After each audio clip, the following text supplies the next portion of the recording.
نہیں اٹھانے دیں گے۔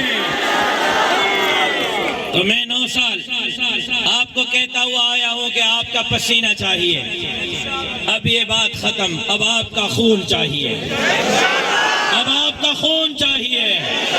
میں آج صبح گھر سے اپنے گھر والوں کو یہ کہہ کے آیا ہوں کہ جیل جاؤں گا یا والد کی طرح میرا جنازہ آئے گا، پریشان نہیں ہونا ہے، حق کے راستے کو چھوڑنے کے لیے تیار نہیں ہو۔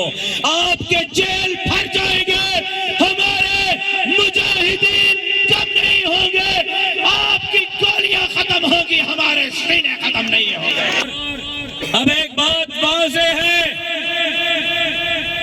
کہ تم کیسے حکومت کرتے ہو دھاندلی سے، ہم تمہیں جزیرے بیچنے نہیں دیں گے، نوکریاں بیچنے نہیں دیں گے، وسائل بیچنے نہیں دیں گے، ہسپتال اسکول بیچنے نہیں دیں گے، ہم سندھ پر مزید تمہیں مسلط ہونے نہیں دیں گے۔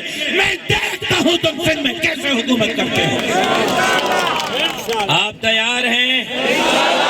ہانے بھاڑ جاتا رہا گھر بزدل مسا نہلی سگدا اج کھا ہوئے ہلن جے کا سر ودیت رکھی جیل یا شہادت جیلا تیار ہو جائے۔